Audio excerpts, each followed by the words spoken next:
Hey, this is Christina Aguilera, and welcome to Sessions at AOL. Ladies, move. Gentlemen, move. Somebody ring the alarm. A fire on the... Up until now, Christina Aguilera has built a career around her powerful singing voice. From her contribution to the Disney animated feature Mulan, to her back-to-back chart-topping singles What a Girl Wants and Genie in a Bottle, to her contribution on Lady Marmalade for the Moulin Rouge soundtrack, she's faithfully executed crowd-pleasing interpretations of other people's songs. Now at 21, she's boldly venturing into uncharted territory with the release of Stripped, an album showcasing her first real attempt at songwriting. I was 17 years old when the whole pop phenomenon thing kind of was at its peak, and, you know, Genie was a smash that, you know, kind of fit in perfectly with all of that. And I really got caught up in it, and, you know, I mean, God, all I've ever dreamed about was getting in front of a crowd, a huge crowd, and them hearing, you know, or getting to hear them sing my lyrics back to me, just amazing, you know, and getting to do all that. But at the same time, after a while, you know, with the media and the press kind of categorizing you into something that you're really not, it was just like, okay, what's going on here? Because I really didn't feel like I was that person, you know, at all. And that's why, you know, I had to really strip everything down to me. Okay, like, okay, I'm making this record about me for the first time, and like it or not, I'm gonna go insane if I have to do this shtick or this routine, you know, again, of trying to play something I'm not. You know, I want to be a real artist, and I want to make real music and write lyrics that speak to people.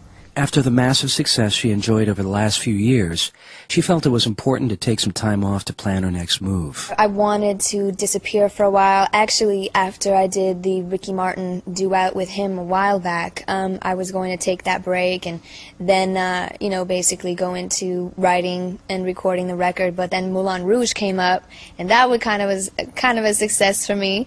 And that was a crazy, fun project, and getting to be with those girls and work with Rock Wilder was the first time.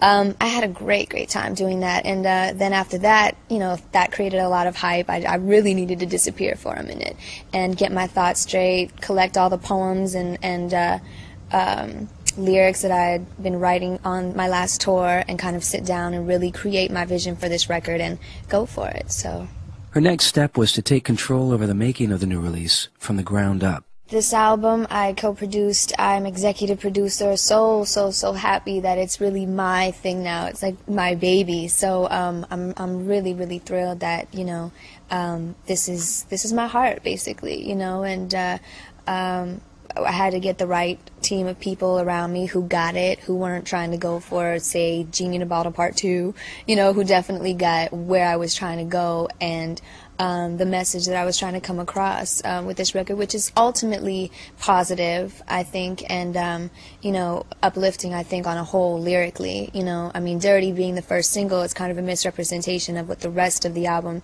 sounds like or portrays lyrically. Then why the choice to release Dirty as the first single? Dirty's my comeback song, you know. It's just, it reflects also, you know, another personal side of me, which is, you know, the side where I'm a 21-year-old girl who, you know, turning 21 in the past year, have been out in the club scene more, and, you know, getting a chance to be with your friends and kind of living it up, and I'm only young once, so, you know, and kind of, you know, in the video portraying that as well, and but really calling it Dirty also reflects not necessarily, you know, people of course put a sexual connotation to it, especially with the video or whatever, but really it's about almost like a street term to me, where it's like, I'm not afraid to get a little unpretty or roughed up, or, you know, in the video I'm boxing, you know, it's like a tough, sexy kind of thing at the same time, you know, where, yeah, I don't mind to get my elbows scraped up or whatever, as long as I'm having a good time and having fun and, you know, just getting a little bit crazy, you know. And while her new single and its accompanying video have had a divisive impact on critics and audiences alike, she takes the reviews in stride,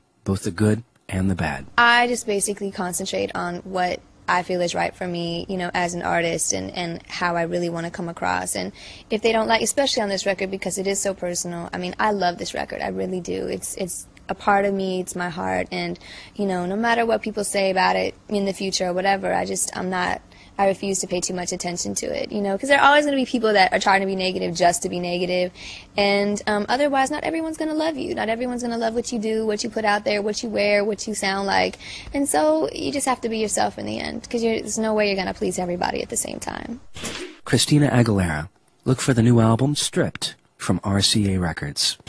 To see and hear more interviews and great live performances of all styles, check out AOL keyword Sessions.